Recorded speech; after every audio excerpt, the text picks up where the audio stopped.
꾼의 시선으로 경제를 보는 프리미엄 경제 토크쇼 경제전쟁 꾼의 곽수정입니다. 지난주부터 국내 기업들의 2023년 4분기 실적 발표가 이어지고 있습니다. 그런데 이 포문을 연 삼성전자와 LG전자, LG에너지솔루션까지 이 대형주의 어닝 쇼크가 이어지면 이 증시도 약간 좀 출렁거리고 있습니다. 특히 삼성전자 반도체 부분은 2023년 작년 한 해 동안 약 14조 원의 적자를 기록한 것으로 추정되고 있습니다. 오늘 삼성전자 반도체가 약 4% 오른 측면이 있습니다만 이 글로벌 반도체 매출 1위의 자리도 2년 만에 인텔에게 역전당한 그런 상황이라서 많이들 궁금해하십니다. 자, 삼성전자 반도체 부문은 특단의 조치로 임원들의 올해 연봉을 동결한다고 합니다. 이 최악의 업황 한파를 맞고 있는 한국 반도체 산업, 2024년에는 바닥을 찍고 반등할 수 있을까? 이 두 분의 반도체 전문꾼을 모시고 2024년 반도체 산업과 시장을 전망해 보도록 하겠습니다. 프리미엄 경제 토크쇼 경제전쟁 꾼 지금부터 시작합니다.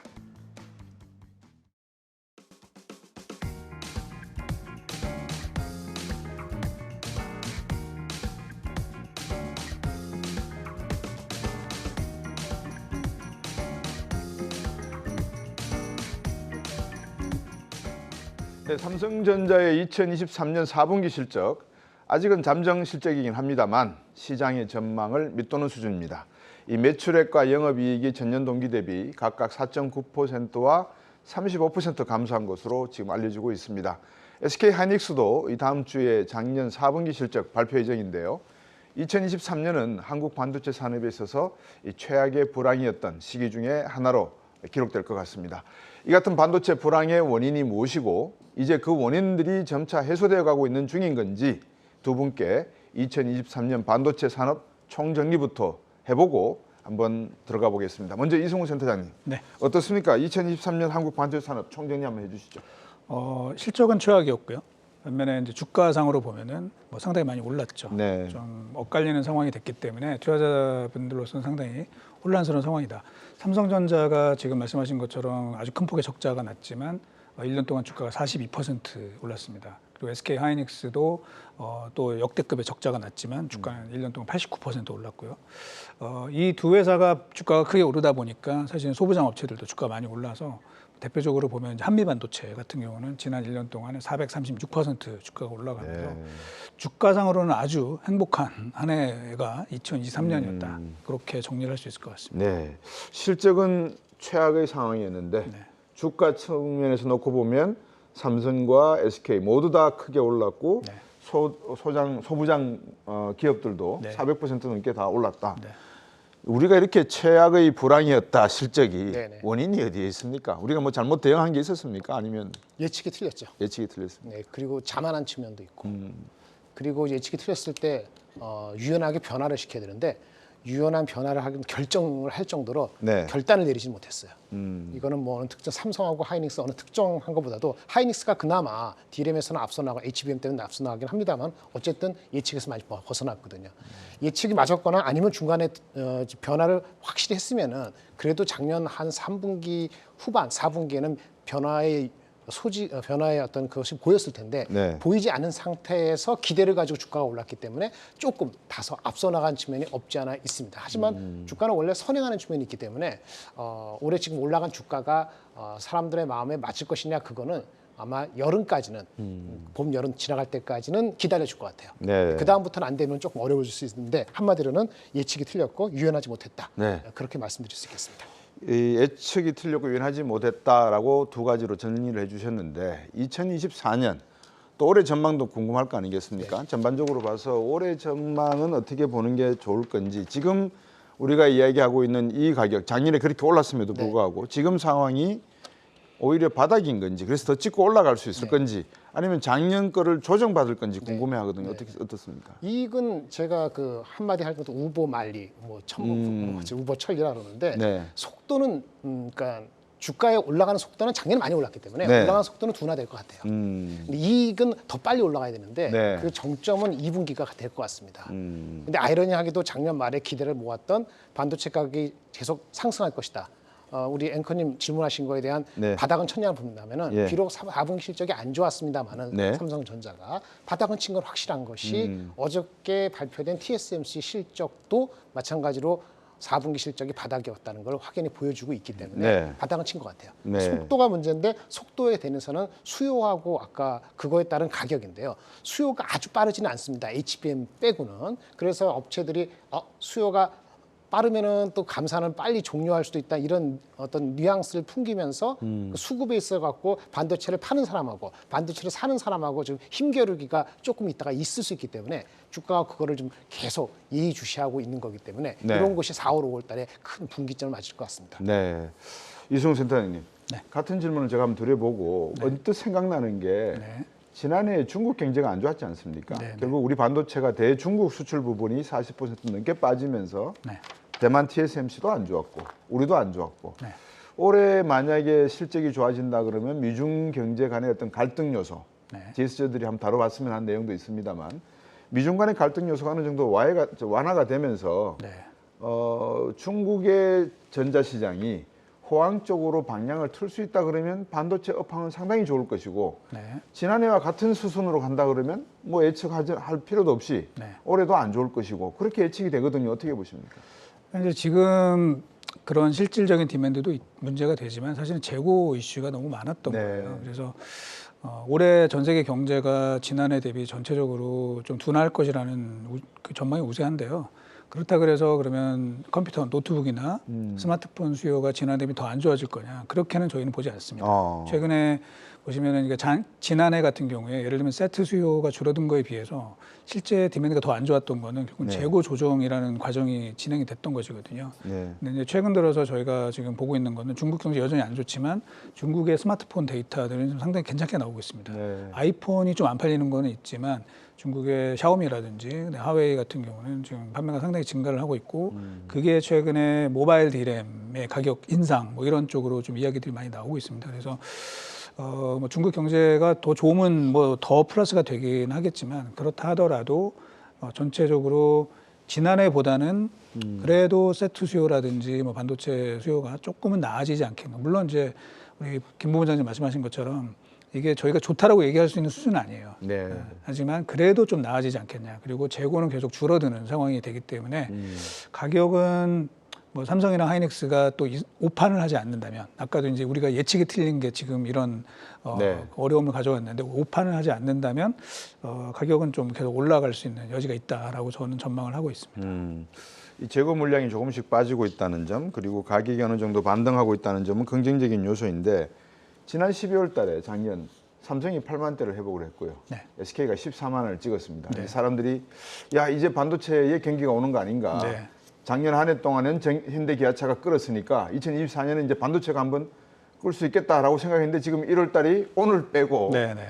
이런 표현이 적당할지 모르겠습니다. 엉망입니다. 네, 맞습니다. 이 점은 언제쯤 우리가 반도체 보물 제대로 이야기할 수 있을지 궁금하거든요. 네. 제가 그 반도체 지난해 한 해를 쭉 보면서 굉장히 반도체 주가랑 아주 연동성이 가장 큰 지표가 무엇인지 네. 그거를 봤더니 CPI 데이터 소비자 물가 지수요. CPI 데이터 그 차트를 하나 좀 보여주시면은 네.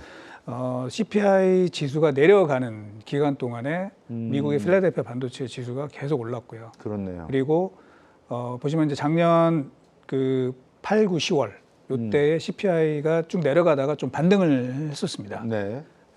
그리고 나서 주가가 한 3개월 정도 또 한 20% 조정을 받았고요. 그리고 11월, 12월 네. 작년 말에 이제 반도체가 불을 뿜었는데 그때 다시 CPI가 내려갔거든요. 결국은 저희가 생각을 해보면 지금의 작년에 반도체가 이렇게 올라갔던 거는 실적으로 설명이 잘 안 되고 결국은 이 금융 장세에 대한 기대감들이 좀 있었던 것이죠. 네. 그런데 지금 박 박사님 말씀하신 것처럼 1월 들어서 우리 CPI가 다시 또 지금 좀 많이 높게 나왔습니다.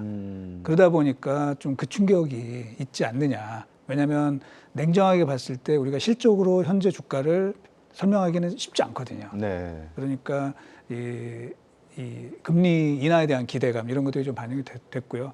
자, 이런 상황에서 그렇다 그러면 2월 달에 발표될 1월 CPI가 또 굉장히 중요할 것 같아요. 제 생각은. 네. 2월 13일 날 이게 이제 저희 설 끝나고 발표가 될 텐데 저희는 지금 조심스럽게 상당히 낮게 나올 수 있겠다. 2%대를 이월 들어갈 수 달에요? 있다. 네. 이렇게 좀 보고 있습니다. 그래서 그렇게 되면은 지금 1월 달에 조금 저희가 이제 숨고르기를 하고 있는데 다시 한번 힘을 좀 낼 가능성이 있지 않을까. 네. 그런 전망을 조심스럽게 하고 있습니다. 그러니까 이제 CPI하고 필라델피아 반도체 지수가 반대 방향으로 움직이니까 네. CPI가 떨어지게 되면 반도체 지수는 올라가서 긍정적인 소식이 나올 거다. 방금 네. 2월 달에 1월 달 소비자 물가가 나오면 한 2%대 진입할 거다라고 예측을 하였습니다. 예측이 틀렸으니까 네. 또 전략적 유연성이 없었으니까 그렇죠. 이 두 가지 관점을 놓고 보면 언제쯤 그러면 우리가 반등을 기대할 수 있을까라는 질문 다시 한번 드리고 싶거든요. 반등은 그래서 금리 인하가 3월이 아니더라도 CPI가 연동돼서 네. CPI뿐만 아니고 이제 고용지수 때문에 내려가는데 금리 인하가 3월이 기대치가 막 내려갔어요. 네. 80% 가자 이제 반반이거든요. 이제 좋아진 겁니다. 기대치가 좁혀진 거는.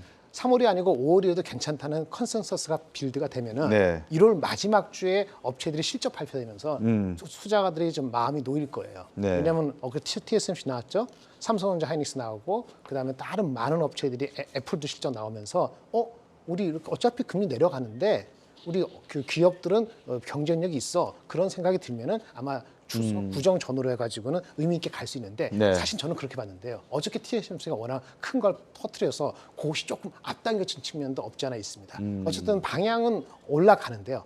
속도가 이슈인데 속도에서는 반도체 가격이 좀 올라가니까 또 업체들이 감산을 빨리 줄일까 이런 걱정하잖아요. 그렇죠. 근데 저는 아주 비관적으로는 안 봅니다. 왜냐하면은 과거 우리 삼성전자가 50조 넘게 흑자 볼 때 기억나십니까? 재작 몇 년 전에 하이닉스가 12조 날 때만큼 이익을 올해는 그것만큼 못 벌더라도, 예를 삼성전자가 뭐 30조다, 28조다, 하이닉스가 10조다, 8조다 하더라도 같은 이익이라도 그러니까 밸류에이션 배수는 더 높아질 수 있어요. 네. 왜냐하면 과거랑 다른 게 있거든요.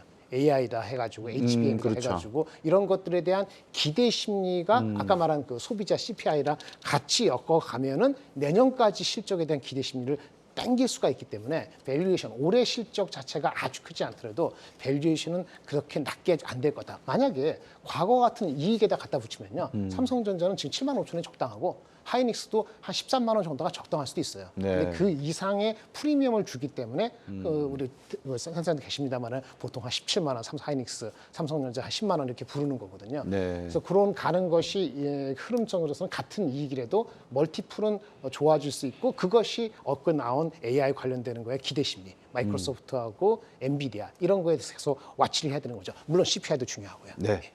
두 가지를 말씀해 주신 것 같습니다. CPI 또 금리 관련성을 말씀을 주셨고, 그다음에 요즘 뭐 다보스 포럼도 그렇고 CES에서도 마찬가지고 AI가 아주 하드로 떠올랐거든요. 네. GS 제가 한번 또 그 관련해서 네. 질문을 한번 드려보겠습니다만, 제가 앞에서 우리 중국의 수출이 많이 부진했다라고 네. 한 측면을 말씀을 드렸고, 이승우 센터장님께 그거 여쭙고 싶어요. 일본. 네. 우리 이웃을 보니까 이 미국으로부터 상당한 지원을 받으면서 네. TSMC의 투자도 유치하고 하는 그런 모습을 보면서 니케이 지수가 또 사상 최고치를 찍고 네. 반도체가 이렇게 부활하는 거 아닌가 하는 생각을 갖게 되는데 네. 이 부분에 대해서는 어떻게 보십니까? 뭐 그런 우려들, 저희 입장에서는 이제 우려, 일본 입장에서는 기대, 이게 공존하고 있는 것 같습니다. 그래서 네.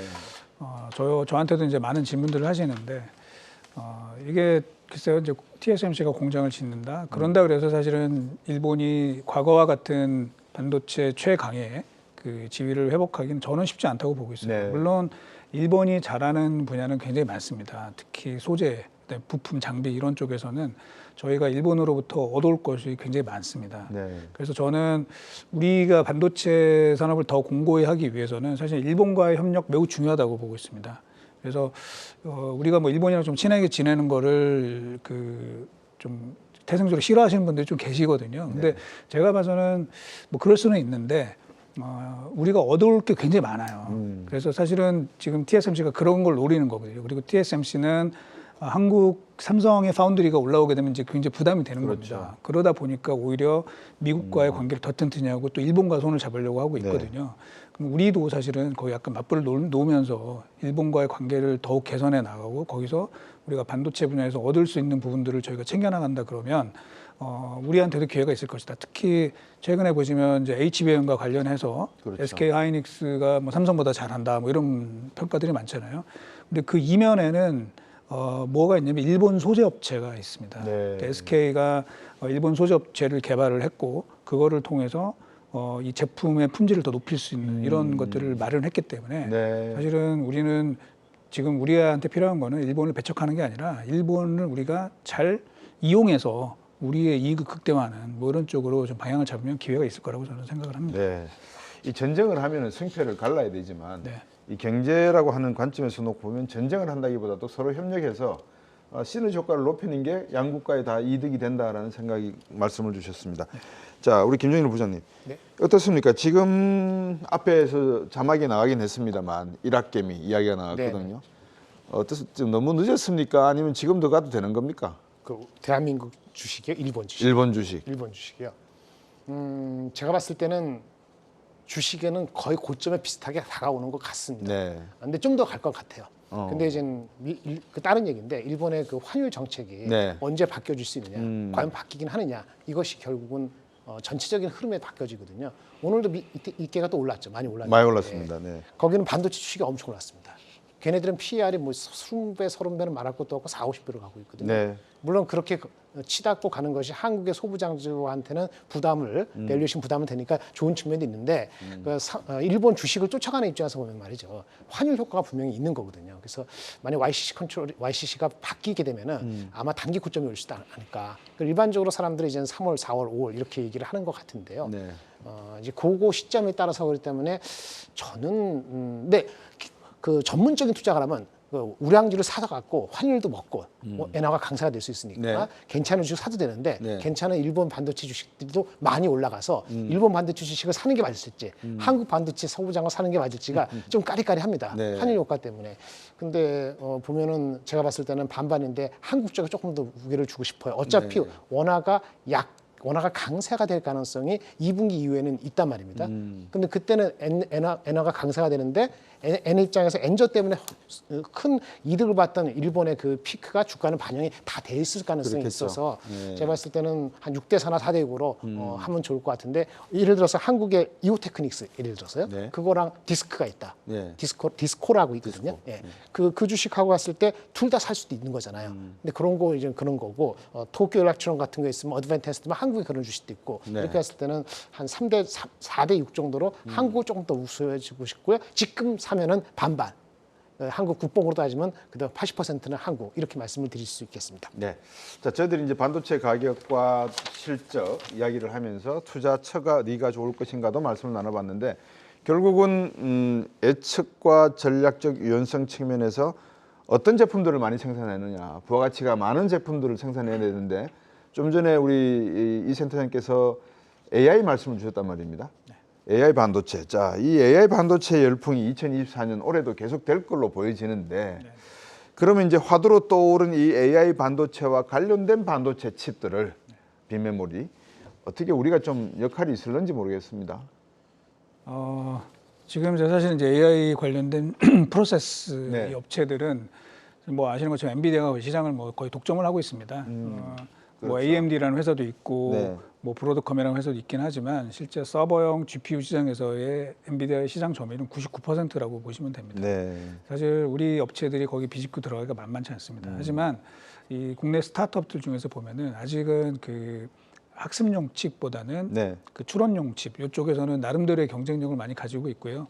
또 우리 정부에서도 관련된 지원들을 굉장히 적극적으로 현재 제시를 하고 있기 때문에 네. 뭐 그런 스타트업들 중에서 일부 저희가 기대를 모을 수 있는 부분이 있고요. 또 하나는 지금 결국은 우리가 할 수 있는 것들은 뭐 아무래도 이제 메모리 인텐시브하게 갈 수밖에 없거든요. 그렇죠. 당분간은. 네.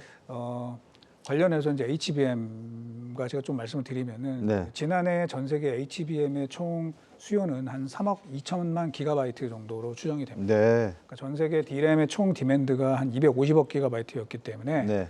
HBM이 차지하는 그 비트의 비중은 한 1.3% 정도밖에 되지 않아요. 네. 그리고 이제 올해 같은 경우에는 그게 대폭 늘어날 것이다라는 이제 전망들이 시장 조사 기관들을 통해서 나오고 있습니다. 네.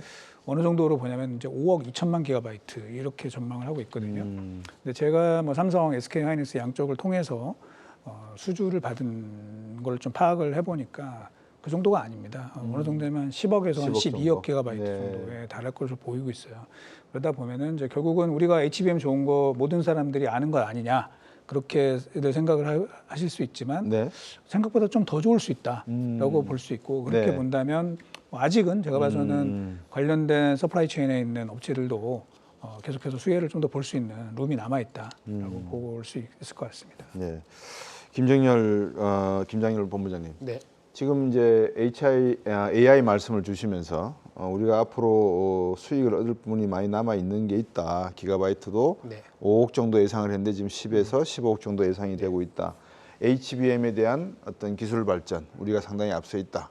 자, 그런데 미국 현지에서 놓고 보면 엔비디아, 브로드컴, 뭐 AMD 이런 기업들이 상당히 지금 좋게 보이지 않습니까? 엔비디아가 전체 시장이 뭐 95% 봐도 과언이 아닌데 한국 반도체 기업들이 HBM 지금 딱 하나만 가지고 있단 말입니다. 네네. 다른 어떤 뭐 파운드리나 팹리스 쪽에서 협업을 하거나 경쟁을 해서 우리가 좀 취득할 수 있는 그런 내용들이 있을까요? 어떻게 보십니까?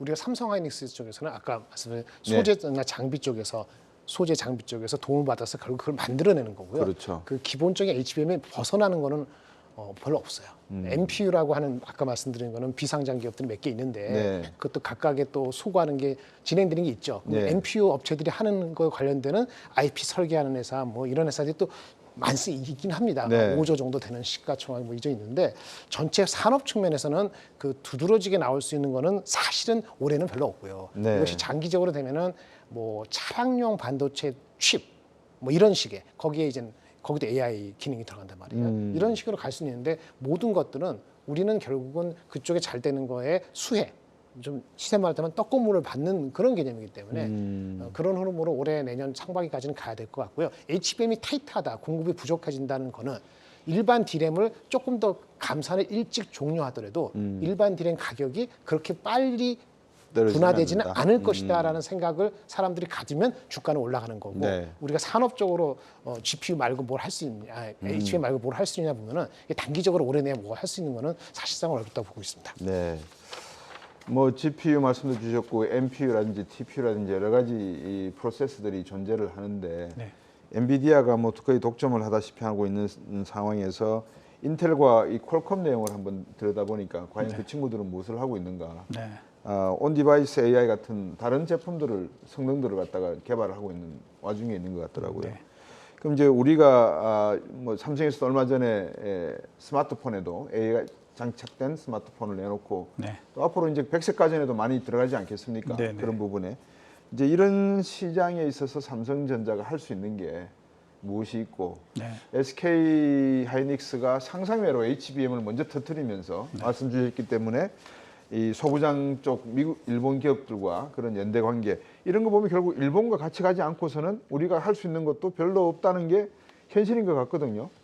뭐 단기적으로는 그런데요. 네, 또 저희한테 기회가 있습니다. 네. HBM과 관련해서 그 다음으로 저희가 이제 많이 준비를 하고 있는 것들 물론 시간은 좀 걸릴 거라고 저도 보는데 그 PIM이라는 게 있습니다. 네. 프로세싱 인 메모리가 되면은 사실은 이제 메모리가 되게 스마트해지는 거죠. 그렇네요. 그러면서 메모리가 단순한 정보 저장만 하는 것이 아니라 오히려 거기에 프로세싱 기능이 들어가게 되면서 밸류가 더 높아질 가능성이 있습니다. 네. 그래서 제가 볼 때는 그런 부분들이 열리게 되면 삼성 하이닉스의 밸류에이션에 상당히 도움이 될 수 있다라고 네. 보고 있고요.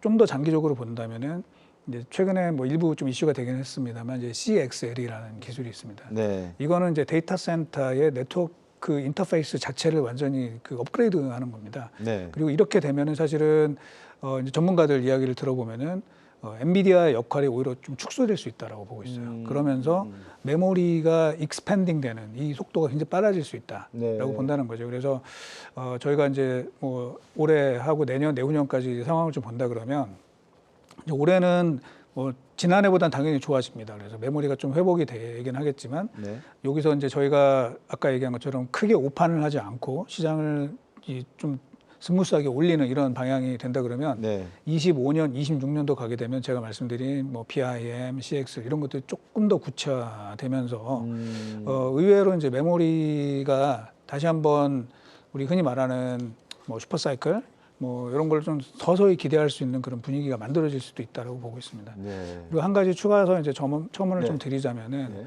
우리 TSMC의 실적에 대해서 이제 TSMC가 좋은 얘기를 했는데 사실은 TSMC의 그 캐펙스 투자 계획을 보면은 사실 그렇게 어그레시브하지 않습니다. 그러니까 작년 수준으로 굉장히 시장 예상보다 더 작게 제시를 했거든요. 네. 그 얘기는 뭐냐면 결국은 반도체 산업이라고 하는 것은 너무 많은 투자가 이루어지고 그래서 공급이 늘어나게 되면은 오히려 그 좀 불리한 상황이 처할 수 있다는 거죠.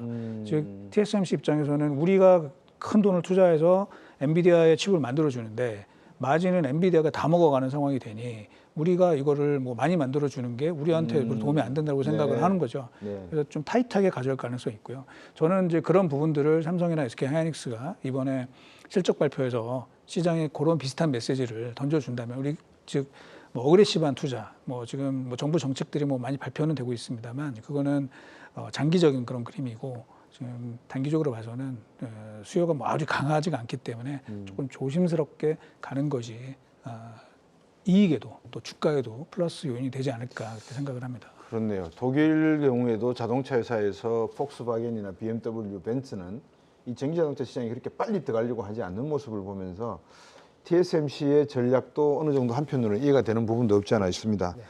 저희들이 지금 이제 삼성전자와 SK 하이닉스 이야기를 주로 많이 하지 않습니까? 어차피 뭐 대장주고 한국 산업을 이끌어가는 두 개 큰 기업이니까. 근데 이제 방금 이승우 센터장께서 말씀 주신 내용을 들여다보면 이 다양한 알고리즘들을 만들어내는 비메모리 반도체, CXL이라든지 PIM이라든지 온디바이스 AI라든지 AI 반도체 이런 것들과 연관된 소부장적인 어떤 아까 두 가지 정도로 말씀을 주셨거든요. 회사들도 있지 않겠는가 한번 소개를 해주시죠. 그 CXL이건 PIM이건 또 기타 등등 HBM이 마찬가지입니다만 MPU도 마찬가지고 네. 이런 쪽으로 가면서 삼성전자 모든 걸 다 하는 게 아니고 하이닉스가 아니기 때문에 그리고 삼성전자만 매달리는 게 아니고 TSMC하고 또 TSMC도 필요하기 때문에 네. 반도체를 설계하는 설계 회사인데 설계 자산 회사가 있어요. IP 회사라 그러죠.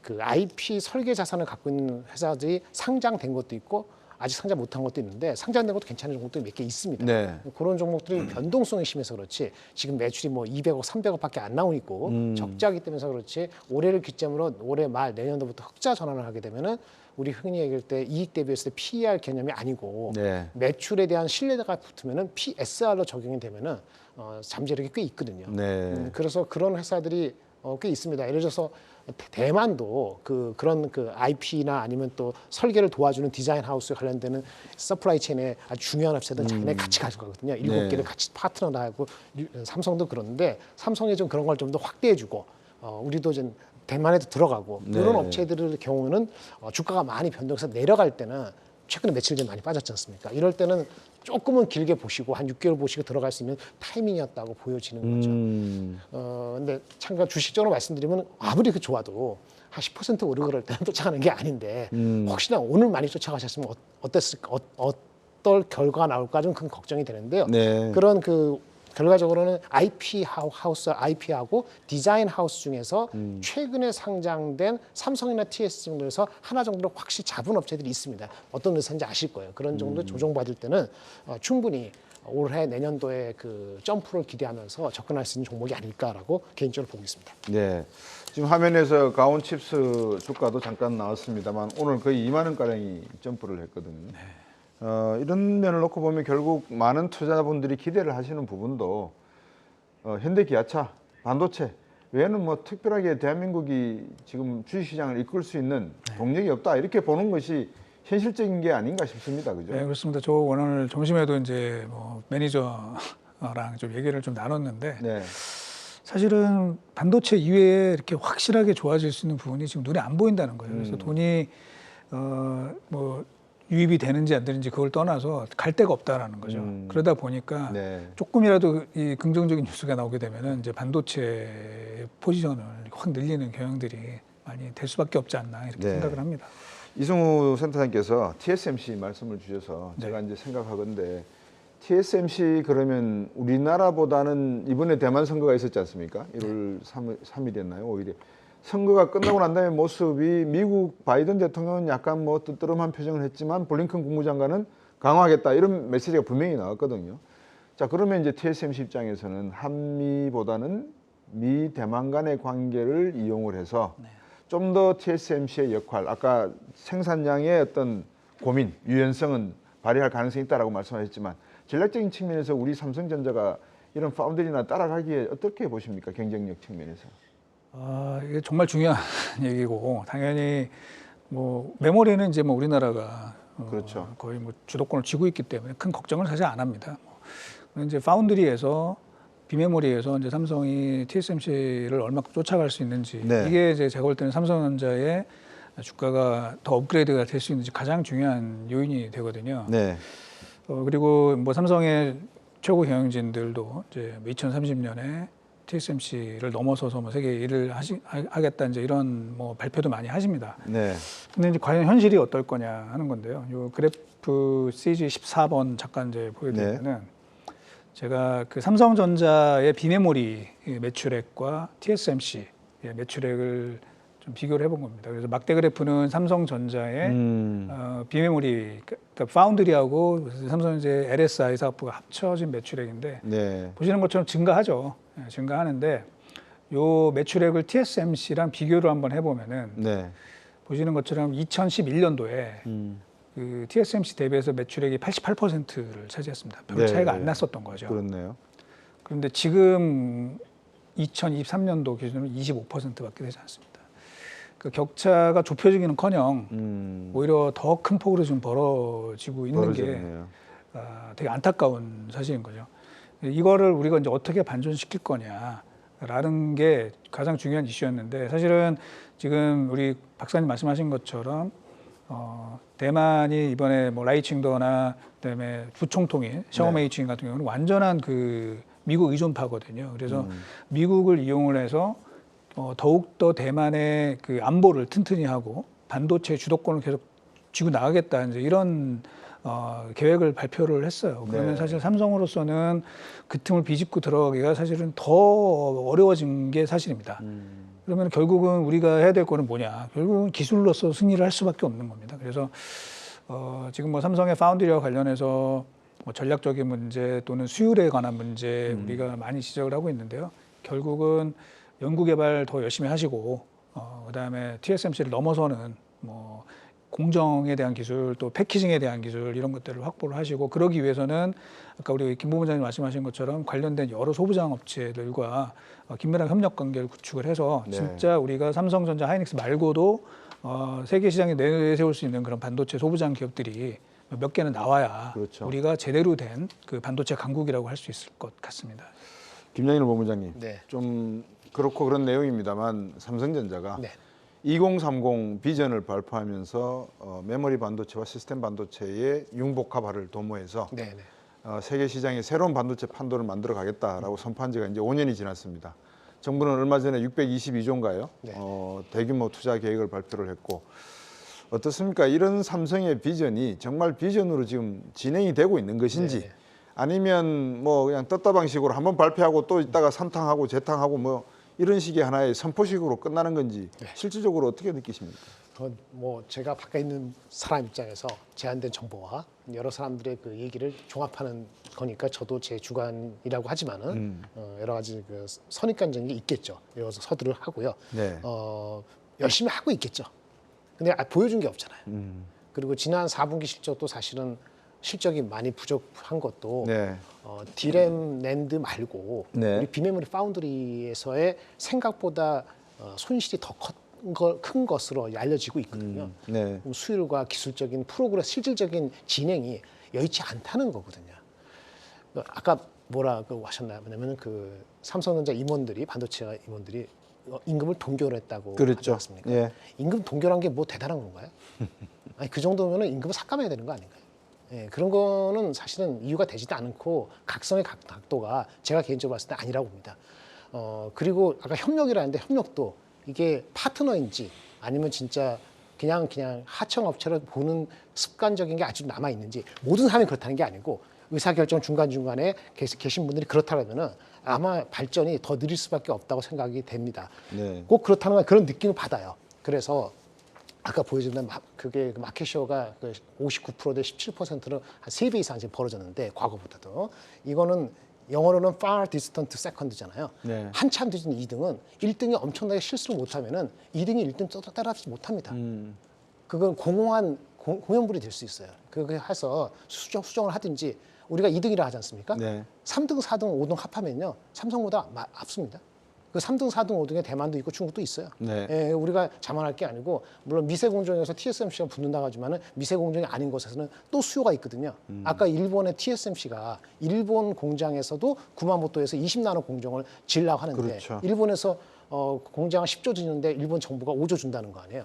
5조 왜 줘요? 그 경기 부양되는 효과가 40조이기 때문에 하거든요. 네. 그러니까 혁신적인 생각 정부도 필요하고 기업들도 좀 더 각성 정도가 아니고 그런 각오가 있지 않으면은 단순히 올해는 경기가 좋아지는 거니까 우리가 좀 뒤졌지만은 언제든지 이길 수 있다 이런 생각은 생각해 보십시오.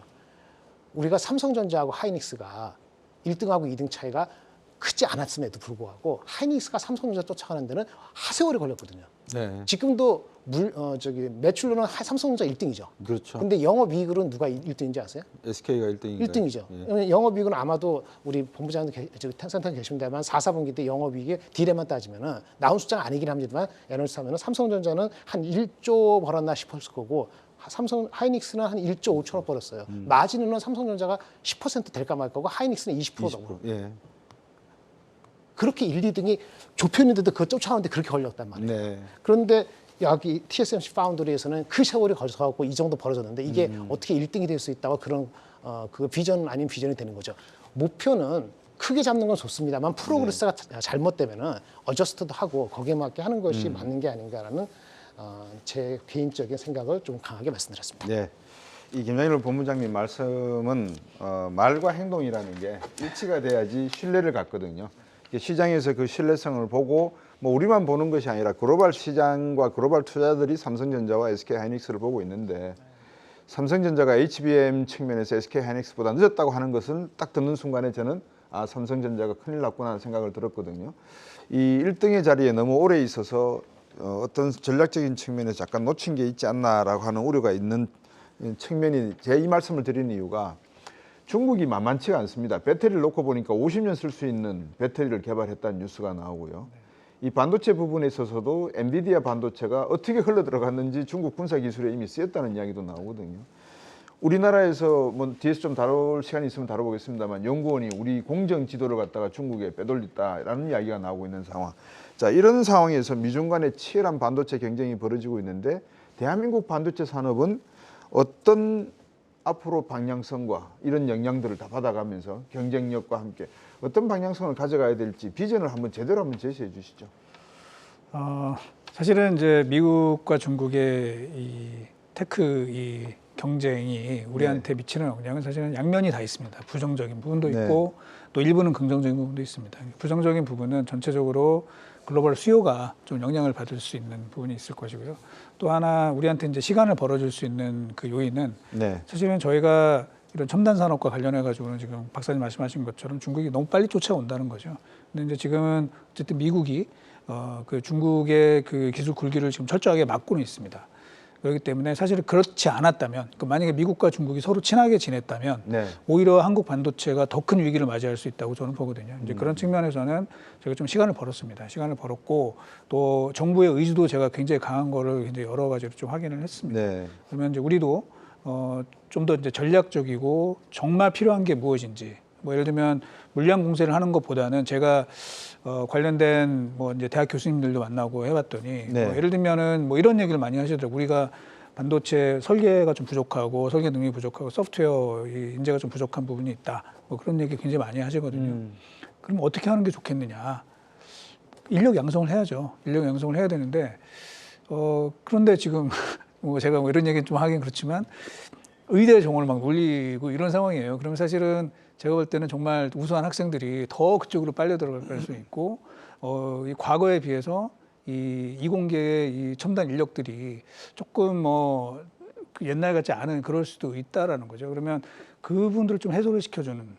그래서 이제 제가 대학 교수님들한테 들은 거는 예를 들면 뭐 병역 이 특혜 뭐 이런 것들을 해서 정말 이게 국가 전략 산업이라는 생각이 있다면 네. 뭐 그런 것들도 한번 저희가 전향적으로 생각해볼 그런 부분들이 아닌가 그런 말씀을 좀 드리고 싶네요. 네. 이승우 센터장께서 제가 여쭤보려고 했던 질문에 대한 답을 일부 주셨어요. 왜냐하면 반도체 산업이 성장을 하고 유망 산업이다 그러면 말하지 않아도 교육기관 쪽에서 인력을 먼저 뽑고 충원하고 기업 쪽에서 난리가 나거든요. 대학 측에다가 공과대학에다 빨리 좀 학과를 증설을 해서 인력 충원에 좀 도움을 달라 문교부에다 요청을 하고 되는데 지금 말씀하신 대로 의대생 정원 늘리겠다, 의대 의사수 정원 이런 내용을 놓고 삼성이 메가 이 클러스터 도시 622조를 갖다 붙겠다라고 하는 이 비전이 제대로 된 비전인지 아니면은 그냥 제가 뭐 이런 표현이 좀 그렇습니다만 재탕, 삼탕, 사탕 그냥 정권이 바뀔 때마다 늘어놓는 행색인지 이 진지하게 한번 다뤄볼 문제는 여기에 있다고 저는 보여지거든요. 우리 김장렬 본부장께서 어떻게 보십니까 이 부분은? 네, 아까 그거 다 예, 그러시죠. 본부장님, 텐사장 말씀하신 거에 100% 동감합니다. 의사 인재는 제한돼 있고 네. 대학 졸업한 같은데 그쪽을 확 늘리면 일시적으로 빠지는 숫자가 있고 그게 고착화되면은 그렇죠 어려운 거죠. 네. 그래서 뭐 아까 처벌 중국 그 뭐죠 수출 그 기술 유출 기술 유출. 네. 그거는 그 징벌적 환수를 해야 되고 감옥 몇 년 안 갑니다. 1, 2년, 3년 이상 갔다 온 사람 들어봤어요? 못 들어보셨거든요. 그 중국에서 10억, 30억 주면 그거 먹고 통기했다는 사람들이 없을까요? 그 사람들의 그걸 하면 안 되는 거죠. 근데 네. 지금 월급 1억 5천만 원 이렇게 주는데 의사 가면은 뭐 2억, 3억이다. 그러면 이걸로 안 오죠. 그걸 틀어줘야 됩니다. 진짜 인재라 생각하면은. 네. 그리고 아까 620 몇 조는요. 예. 지금부터 25년간, 24년, 23년간이잖아요. 네. 나눠보십시오. 얼마 나오나. 삼성전자는 한 500조가 될 거예요. 삼성전자 거의 다니까. 예. 삼성전자 하면 20조인데 지금도 30조 써요. 예. 이게 무슨 어떤 의미인지 잘 모르겠습니다. 사실은. 예. 그래서 뭐 이런 거는 다 국가에서 하는 일이 있으니까 이게 자체가 나쁜 건 아닌데 네. 그보다 더 알맹이 있는 게 접근이 필요하다. 그걸 놓치면은 아까 그 중국한테 우리가 시간을 벌었는데 미국 덕분에 미국은 항상 정권이 바뀔 수 있잖아요. 네. 갑자기 또 위기가 닥칠 수도 있죠. 물론 중국하고 미국이 아삼육이 돼서 잘하면 말이죠. 중국의 수요가 좋아지면 우리가 중국에 팔 수 있는 게 있지 않습니까? 네. 하지만 동시에 우리는 기술력으로 쫓아오는 사람을 뒤에 달고 가는 거기 때문에 동전의 양면이 있기 때문에 우리가 좀 시간이 많지가 않다.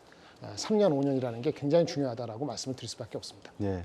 기술 유출 부분에 지금 안타까운 말씀을 하나 하셨어요. 그분이 뭐 인간적인 측면을 놓고 제가 말씀드린 게 아니고 국가가 반도체 산업을 하나 키우기 위해서는 수십 년간 수백 조의 투자를 해서 하나의 제품을 완성시킬까 말까 하는데 이 8공정까지의 모든 이 공정 설계도를 갖다가 다 중국 측에 빼돌렸다라고 하는 뉴스를 들으면서 도대체 저런 분들은 어떤 생각을 가지고 경제 활동을 하고 교육을 받았을까 하는 생각이 들거든요. 기술 유출 문제에 대한 뭐랄까 유혹 더 많아질 거고 우리나라 국정원이라든지 경찰 더 많은 보안 문제 신경을 써야 될 것 같고 말씀하신 2, 3년 살고 30억 챙기는 거 왜 그거 안 하겠냐라는 말씀을 하셨거든요. 씁쓸합니다. 이런 부분에 대해서 뭐 형량도 좀 많이 늘려야 될 것 같고요. 이 기술 유출 문제에 대한 내용들이 많이 나올 것 같은데 우리 이 센터장님 생각도 비슷하시겠죠? 네, 그렇습니다. 그리고 기술 유출도 문제고 사실 또 인재 유출도 굉장히 저희가 신경을 그렇네요. 많이 해야 됩니다. 그래서 지금 뭐 미국뿐만 아니라 유럽의 여러 나라들도 이제 반도체를 강화하겠다고 하면서 네. 그 타겟이 되는 게 사실 우리나라의 우수한 엔지니어들이에요. 그래서 사실은 이 부분들을 어떻게 우리가 잘 처리를 해야 되는지가 네. 정말 중요한 현실적인 문제가 아닌가 생각을 합니다. 네. 자, 이제 정리를 한번 해봐야 될 것 같습니다. 2024년 역시 대한민국은 반도체가 성장 동력이 되어서 엔진이 되어서 끌고 가는 그런 주식시장과 경제가 될 수밖에 없다는 점 확인을 했습니다. 제가 그러면 이승우 센터장님께는 올해 2024년 반도체 산업 투자 전략에 대한 가이드라인 한번 이렇게 제시를 제가 부탁을 드리고 우리 김장렬 본부장님께는 이승우 센터님께서 말씀하신 내용을 한번 들어보시고 이것을 보충하고 보완하고 또 에너지를 주기 위해서는 어떤 점들을 우리가 노력을 해야 될지 정리 한번 해주시면 감사하겠습니다. 그 작년 1년 전에 1월 달 첫날에 저희가 쓴 보고서가 있습니다. 그게 2022년도 이 필라델피아 반도체 지수가 연간 36% 하락을 했고 그렇게 하락한 경우에 과거 케이스를 저희가 보니까 이듬해 주가가 항상 큰 폭으로 반등을 했습니다. 실제로 맞았죠. 2023년도에 반도체 주가 큰 폭으로 올랐습니다. 자, 문제는 그 다음에 어떻게 될 거냐 하는 건데 아까 처음에 말씀을 주셨지만 케이스 바이 케이스이긴 하지만 큰 폭으로 올라가기는 어려운 게 현실이에요. 네. 그러니까 이제 지금 우리가 반도체에 대한 기대감이 높고 이 전략 산업이라는 중요성이 점점 높아지긴 하지만 지난해 주가가 많이 올랐다는 것들이 현재 좀 단기적으로 부담이 될 수 있을 것 같고 그래서 상반기까지는 제가 볼 때는 조금 조심하시는 게 맞을 것 같고요. 근데 만에 하나 여러 가지 이유로 인해서 저희가 생각했던 것보다 디맨드도 나쁘지 않은 상황이 되고 또 삼성과 SK하이닉스가 공급량을 늘리는 거에 대해서도 조금 이제 보수적인 상황이 이렇게 되면 25년도 그림이 이제 윤곽이 잡혀 나갈 것 같습니다. 네. 그러면 그때 가서 반도체가 저는 이제 좋은 쪽으로 보고 있는데 네. 한 번 더 그 투자의 기회를 주지 않을까 그렇게 좀 생각을 하고 있습니다. 네, 김영렬 고문장님. 네, 그 일단 단기적으로는요. 1월 말에 삼성전자, 하이닉스 입을 주시하셔야 될 것 같아요. 아까 말씀하셔서 오판하지 말라는 거는 또 영어 써서 이상한데 그 단어가 자꾸 이렇게 써서 그러는데 캐펙스 디스플린이라는 말을 이 업계에서는 쓴단 말이에요. 왜냐하면 투자를 갑자기 늘리지 마라. 오판하지 말라는 얘기거든요. 네. 지금도 연초부터 CES에 가갖고 그런 코멘트를 하는 바람에 삼성전자 실적 나쁜 거랑 겹쳐서 이렇게 망가진 거란 말이에요. 그래서 캐펙스 디스플린인지 아닌지를 다다음 주에 네. 봐야 되고요. 그게 보고 크게 문제가 없으면 기대는 오케이 같아요. 기대 자체는. 두 번째, 근데 속도하고 높이가 계속 와치해야 되는 게 좀 피곤한 거고. 네. 그리고 반도체가 아무리 좋아도요. 경기에 관련되는 거기 때문에 경기 지표도 계속 주시하셔야 될 것 같습니다. 네. 자, 오늘 두 분 말씀을 듣고 보니까 제가 누차히 말씀을 올렸습니다만 대한민국 경제의 성장 동력, 엔진이라 할 수 있는 것은 자동차 그리고 반도체. 최근에 지난 시간에 저희들이 다루었습니다만 제약 바이오주가 올해 주목을 받을 수 있는 종목이다라는 말씀을 드렸습니다만 어쨌든 국가의 기간 산업이라고 할 수 있는 것은 이 두 가지 산업이 아닌가 싶습니다. 그중에서도 오늘 반도체 산업과 관련해서 우리가 예측을 잘못했고 유연한 전략을 갖고 있지 못했다는 말씀을 전해준 두 분께 다시 한번 감사드리겠습니다. 감사합니다. 네. 최근 이 호주 전략정책연구소에서 발표한 글로벌 핵심 기술 경쟁 현황이라는 보고서를 보면 이 한국은 64개의 첨단 기술 국가별 경쟁력 순위에서 단 하나도 1위에 오르지 못한 것으로 나타났습니다. 한국이 앞서고 있다고 자부해온 반도체 부분과 관련해서도 미래 기술은 미국, 중국, 인도 등에 밀리는 것으로 나타났습니다. 정확한 정보입니다. 팹리스와 파운드리 등 시스템 반도체 분야가 취약해서입니다. 첨단 기술 경쟁에서 더 이상 뒤처지지 않고 향후 5년, 10년 뒤에 산업 경쟁력을 확보하기 위해서라도 이 정부의 R&D 지원책과 규제 개혁 등이 실질적인 효과를 발휘하기를 기대해 보겠습니다. 저희는 다음 주 금요일 오후 5시 30분에 다시 돌아오겠습니다. 지금까지 시청해 주신 여러분 고맙습니다.